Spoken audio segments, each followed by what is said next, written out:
Hello guys, welcome back to another video. तो guys, CAMS की financial year 2023 की first quarterly result out हो चुकी है एंड उसके साथ साथ कंपनी ने डिविडेंड भी अनाउंस कर दिया है। तो गाइस, इस वीडियो में हम लोग यही देखेंगे कि कंपनी ने जून क्वार्टर में कैसी परफॉर्म की है, क्या क्या पॉइंट्स इंप्रूव हुई है एंड कहाँ कहाँ पे कंपनी ने डिटोरिएट की है, और कंपनी के फंडामेंटल्स भी चेक करेंगे और देखेंगे कि क्या ये कंपनी पैसे लगाने लायक है या नहीं। उसके साथ साथ हम लोग कंपनी के टेक्निकल्स के बारे में भी डिस्कस करेंगे एंड डिविडेंड से रिलेटेड सब डिटेल्स भी चेक करेंगे। तो गाइस, बिना टाइम वेस्ट किए कंपनी की फंडामेंटल एनालिसिस करते हुए वीडियो को शुरू करते हैं। तो गाइस, अगर इस कंपनी के बिजनेस के बारे में डिस्कस करें तो ये एक म्यूचुअल फंड्स ट्रांसफर एजेंसी है। ये company both BSE and NSE में लिस्टेड है। और अगर इस कंपनी के कुछ इंपॉर्टेंट फिगर्स के बारे में डिस्कस करें तो 11,587 करोड़ की है कंपनी की मार्केट कैप, 43.3 की पी है जो कि बहुत ही ज़्यादा हाई है। अप्रॉक्सीमेटली 63% है कंपनी की ROCE एंड 54.3% है कंपनी की return on equity. Last 6 months के रिटर्न नेगेटिव में जा चुकी है, negative by approximate 11%। And last 3 साल की जो सेल्स ग्रोथ है वो 9.87% के आसपास निकल के आ रही है। बुक वैल्यू से बहुत ही ज़्यादा हाई में ट्रेड कर रही है। डिविडेंड यील्ड 1.64% है एंड फेस वैल्यू 10 रुपये की है।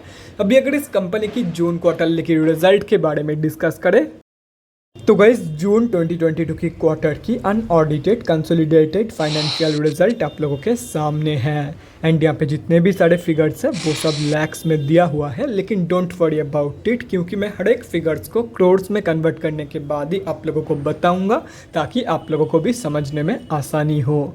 तो गाइस, सबसे पहले कंपनी की रेवेन्यू चेक करते हैं। तो जून 2022 की क्वार्टर में कंपनी ने अप्रॉक्सीमेटली 241 करोड़ की रेवेन्यू जनरेट किया है। और अगर ये मार्च 2022 की क्वार्टर एंड जून 2021 की क्वार्टर से कंपेयर किया जाए तो मार्च 2022 की क्वार्टर में कंपनी ने अप्रॉक्सीमेटली 247 करोड़ की रेवेन्यू जनरेट किया था एंड जून 2021 की क्वार्टर में अप्रॉक्सीमेटली 206 करोड़ की रेवेन्यू। तो ईयर ऑन ईयर बेसिस पे तो कंपनी ने एक हेल्दी रेवेन्यू ग्रोथ दिखाई है, लेकिन क्वार्टर ऑन क्वार्टर बेसिस पे कंपनी की जो रेवेन्यू ग्रोथ है वो नेगेटिव में जा चुकी है। अभी अगर कंपनी की नेट प्रॉफिट मतलब प्रॉफिट आफ्टर टैक्स के बारे में डिस्कस करें तो जून 2022 की क्वार्टर में कंपनी ने अप्रॉक्सीमेटली 64 करोड़ की प्रॉफिट पोस्ट किया है। मार्च 2022 की क्वार्टर में कंपनी ने अप्रॉक्सीमेटली 74 करोड़ की प्रॉफिट पोस्ट किया था एंड जून 2021 की क्वार्टर में अप्रॉक्सीमेटली 63 करोड़ की प्रॉफिट। तो इनकम ग्रोथ की तरह ही कंपनी की जो प्रॉफिट ग्रोथ है वो क्वार्टर ऑन क्वार्टर बेसिस पे तो नेगेटिव में जा चुकी है, लेकिन इनकम में अगर देखा जाए तो ईयर ऑन ईयर बेसिस पे कंपनी ने एक हेल्दी इनकम ग्रोथ दिखाई थी, लेकिन profit growth year on year basis पे ऑलमोस्ट फ्लैट निकल के आ रही है। एंड ये सिर्फ और सिर्फ कंपनी की हाई एक्सपेंसेस की वजह से हुआ है, जैसे कि यहाँ पे आप लोग देख सकते हो। तो जितना कंपनी की रेवेन्यू या तो फिर इनकम ग्रो करी है उससे कहीं ज़्यादा कंपनी की एक्सपेंसेस ग्रो करी है, इसीलिए and of the quarter year on year basis की जो प्रॉफिट ग्रोथ है वो ऑलमोस्ट फ्लैट निकल के आ रही है। अभी अगर कंपनी की EPS मतलब अर्निंग पर शेयर के बारे में डिस्कस करें तो EPS की जो ग्रोथ है वो भी प्रॉफिट ग्रोथ की तरह ही है। ईयर ऑन ईयर बेसिस पे ऑलमोस्ट फ्लैट निकल के आ रही है and quarter on quarter basis पे EPS की जो ग्रोथ है वो नेगेटिव में जा चुकी है।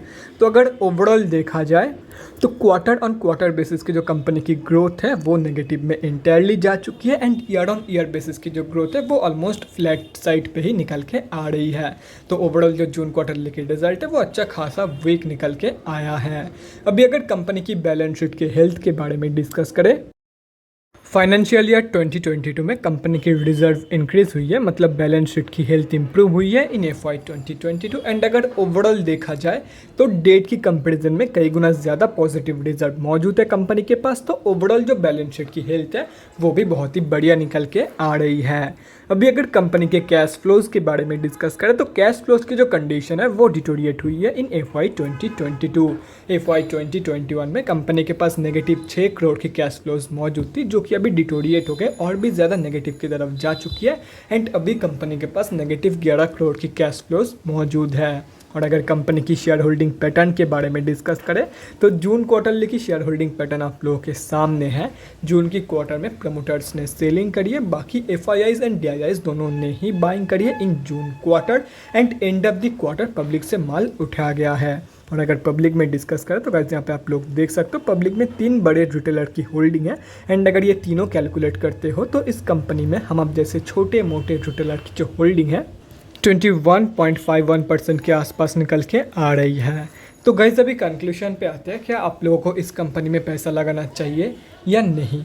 तो देखो गाइस, कंपनी की जो फंडामेंटल्स है वो ठीक ठाक है। ये नहीं बोलूँगा कि बहुत ही ज़बरदस्त कंपनी है फंडामेंटली, ये बिल्कुल भी नहीं बोलूँगा। और ये भी नहीं बोलूँगा कि कंपनी फंडामेंटली एकदम वीक है। कंपनी ठीक ठाक है, फंडामेंटली स्टेबल बोल सकते हैं इस कंपनी को। एंड उसके साथ साथ कंपनी की जो ग्रोथ है वो slightly on the positive side पे है, लेकिन बहुत ही ज़्यादा कम ग्रोथ है कंपनी की।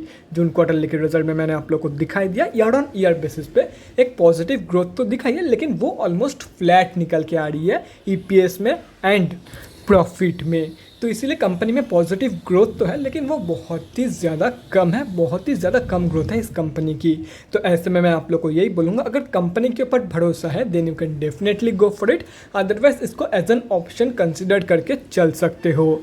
तो गाइज अभी अगर कंपनी के डिविडेंड के बारे में डिस्कस करें तो गाइज आप लोगों को पर शेयर 6.75 का डिविडेंड मिलने वाला है from this company. And record date है 17 अगस्त। मतलब अगर आप लोगों को ये डिविडेंड चाहिए तो स्टॉक बाई करने का लास्ट डेट है 12 अगस्त 2022। उसके बाद अगर आप लोग इस शेयर को बाई करोगे तो आप लोगों को ये डिविडेंड नहीं मिलेगा। एंड सिर्फ और सिर्फ डिविडेंड के लालच में आके स्टॉक को बाई मत करना। अगर लॉन्ग टर्म या तो फिर शॉर्ट टर्म का कोई प्लान बन रहा है तो ही 12 तारीख से पहले स्टॉक को उठा लेना। आप लोग को ये 6.75 का डिविडेंड मिल जाएगा। अभी अगर कंपनी के टेक्निकल्स के बारे में डिस्कस करें तो गाइस यहाँ पे हम लोग आ चुके हैं एमएससी के डेली चार्ट पे। सबसे पहले उन लोगों के बारे में डिस्कस करते हैं जो लोग इस कंपनी में लॉन्ग टर्म के लिए एंट्री प्लानिंग कर रहे हैं। तो देखो गाइस, कंपनी अभी जहाँ पे ट्रेड कर रही है उसकी सबसे क्लोजेस्ट सपोर्ट जोन निकल के आ रही है 2100 रुपये के आसपास। तो अगर ये कंपनी आप लोगों को 2100 रुपये के आसपास मिल जाती है तो आप लोग एक बहुत ही बढ़िया एंट्री प्लान कर सकते हो in this company. And company में जिस हिसाब से सेलिंग हो रही है वो देख के तो मुझे यही लग रहा है कि विद इन अ मंथ और 2 ये कंपनी आप लोगों को डेफिनेटली 2100 रुपये के प्राइस रेंज में मिली जाएगी। अभी अगर उन लोगों के बारे में डिस्कस करें जो लोग इस कंपनी में शॉर्ट टर्म ट्रेड लेना चाहते हैं तो देखो गाइज, कंपनी अभी 200 मूविंग एवरेज के नीचे ट्रेड कर रही है। मतलब कंपनी अभी ऑफिशियली डाउन ट्रेंड में है। तो जब तक ये कंपनी 200 मूविंग एवरेज के नीचे रहेगी तब तक आप लोगों को इस कंपनी में कोई भी शॉर्ट टर्म ट्रेड प्लान नहीं करना है। एक बार इस कंपनी को 200 मूविंग एवरेज के ऊपर क्लोजिंग करने दो प्रॉपरली ऑन डेली बेसिस, उसके बाद ही शॉर्ट टर्म ट्रेड प्लान करना इन दिस कंपनी।